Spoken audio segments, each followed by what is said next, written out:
What's up, Dork Squad? It's Nintendork back with another video, and today I'm going to be reviewing Super Mario Bros. Wonder Nintendo Switch 2 Edition plus Meetup in Bellabel Park. I haven't been doing, I know this is like my second review on the channel, but I really want to get more into doing them, so I figured why not just get my thoughts on this, because I definitely have some. So without further ado, let's get into it. So to spare you that long title again, Mario Bros. Wonder Switch 2 Edition immediately throws you into a cutscene following Rosalina and Luma crash landing into the Flower Kingdom. That cutscene is then followed by another cutscene of all the Mario characters traveling via minecart to Bellabel Park. Now, what is Bellabel Park, you may be asking? Well, let's talk about that. So Bellabel Park is essentially a playground that consists of a bunch of minigames, 17 to be exact. 11 local multiplayer, and 6 you can play in a game room. We will talk about that later. Now, I had some friends over this past weekend, and we played a decent amount, but not a whole lot. We really just played some of the minigames, and they were okay, but pretty hit or miss. The one me and my friends had the most fun with was definitely Lookout Bob-omb Relay. That one was a lot of fun. And essentially how that one works is you have a Bob-omb, and you start with a timer, and the Bob-omb will call out who it wants to go to next. Whenever the respective player picks it up, the timer will stop until it calls out to the next person, and you just kind of have to get to the goal without the bomb being dropped or blowing up. And that one took us a lot longer than it probably should have, but it was a lot of fun. Moving on, there is also Fly Free Captain Toad, and I mean, it was fine.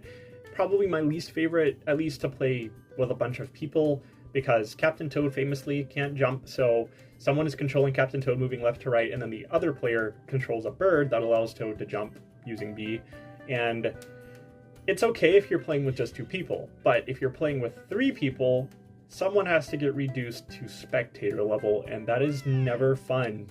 There was also Build-A-Way Donut Block Maker. That was probably our second most played minigame. It was still pretty fun. Basically, someone is making their way to the goal, while another player, or players, depending on how many people you're playing with, make the path to the goal using donut blocks.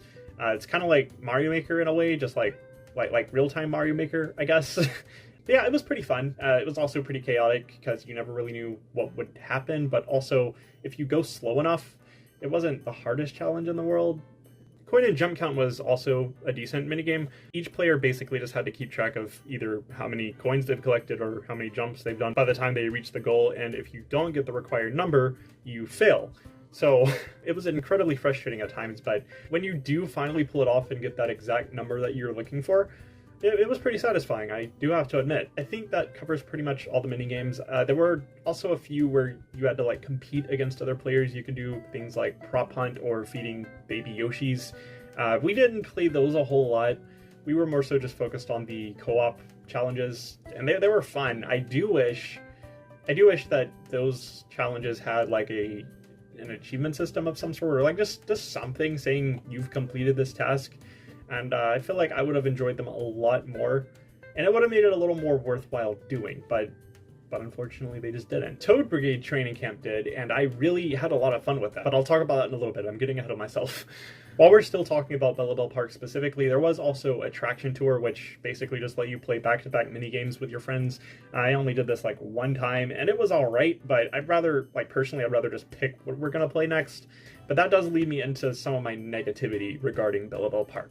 And I do apologize if Nintendo did state this or included it in any of their marketing, but you're basically locked out of half of this DLC. And what I mean by that is, like I said, there are 17 minigames total. 11 of them you get to play with friends, local, whatever. But the other 6 are locked behind kind of a paywall, I'm not gonna lie. The other remaining 6 you literally cannot play unless you know someone that has a copy of the game plus the DLC. So unfortunately, I did not get to try these out, because you are funny if you think my friends got this. Most of my friends don't even have a Switch 2 yet. You can play online with friends, but in my opinion, there really should have been a way to play like online with randoms at the very least, because essentially locking out half of Bellabel Park behind a second paywall just is not cool. I wasn't really bothered all that much though, because 5 out of 6 of these are literally just races, and from what I understand, they're all just kind of the same thing in a different font, so I didn't really care all that much, but still. I will say I do appreciate that you can still enter Bellabel Park by yourself and just kind of look at everything, and you can also look at the minigames that you're locked out of, but there's no excuse for just locking you out to not be able to play it. So yeah, that's pretty much everything regarding like the minigame part of this DLC. I didn't even talk about what you get for doing all of this stuff. So for each task and minigame you complete, you get what is called Bellabel water. You can go around and water flowers around the park to get items and collectibles for your collection. Either visit a single one and use 5 droplets, or go to a water fountain and use 40 droplets to get more items at once. It is basically just a gacha game. Also, side note, just because I thought this was worth including, and if you've played it, you'll have to let me know how you feel about it too, but the flowers you can go water, it bothers me so bad that they reset every time, and you can't put anything in its place, so you just have a bunch of empty stems across your park, and yeah, I don't know, it really irks me, but I don't know, maybe once I collect everything it'll let me put something there, but I highly doubt it. Anyway, once you get more collectible flowers, you can visit the Florist Poplin shop to either view your flower collection or get decorations to put around your park once you have the required flowers. There is also amiibo support now that allows you to scan an amiibo to either get items in-game or customize your park a bit by adding an image on this flower patch depending on the character, and also changing the color of a few things around the park. Also, this works outside of Wonder Amiibo, which kinda surprised me. I scanned a lot of amiibo to the point where even Poochie from Yoshi's Woolly World has an option. They also did one for Gold Mario too, which, good job on you, Nintendo, for that, because Gold Mario in a lot of games just kind of registers as a regular Mario. Silver Mario did register as regular Mario, but I'm just happy Gold Mario registered, finally give him some love. But yeah, now we get to talk about the Toad Brigade training. Oh my goodness, this is probably my favorite addition to the game, and it's not even close. Hands down, this is definitely where most of my time playing the DLC went. It's basically a collection of over 70 challenges to do either by yourself or with friends, and there are 4 main time challenges where you have to collect coins, defeat enemies, clear the course in time, one where you have to continually stay invincible until reaching the goal, and there's also an extra training where it puts this blue aura of some sort around coins and enemies, and if you touch it, you die. So yeah, you also get a badge on your brigade backpack for each milestone, so it's like a small in-game achievement system, and I'm eating that up. That's all for the Bellabel Park side of things I wanted to talk about. There are a few honorable mentions, mainly the Poplins. Shout out to the Poplins. You have a whole band that plays the Captain Toad theme, and it's an absolute bop. There's also the Florist Poplin that I mentioned earlier in this review. There's a Curious Poplin that acts like an archaeologist who gives you lore about the park.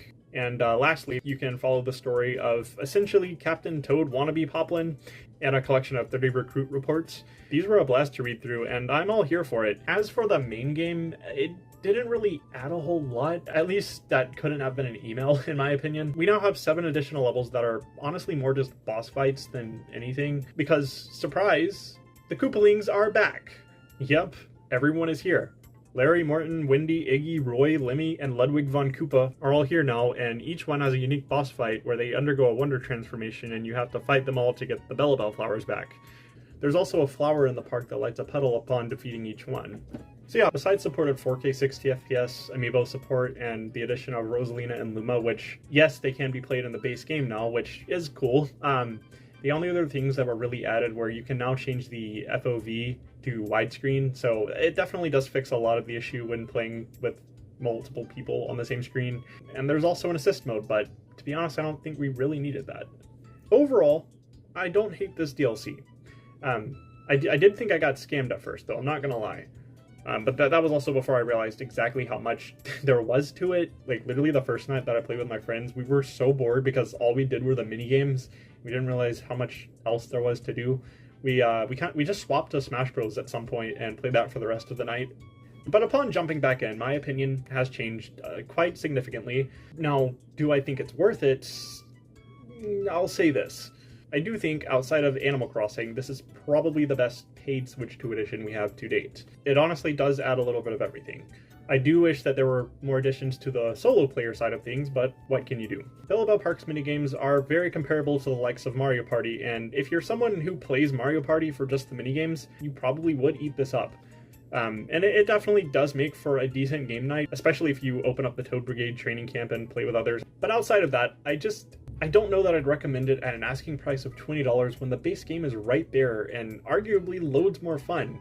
I actually played the entirety of the base game with my friends when this first released back in 2023, so I can say that pretty confidently. Anyway, that is going to do it for today's video. Let me know if you'll be picking up Super Mario Bros. Wonder Nintendo Switch 2 Edition Plus Meetup in Bellabel Park down in the comments. And with all that said, I hope you enjoyed the video. Thank you all so much for watching, and have a wonderful day. Pun wholeheartedly intended, by the way.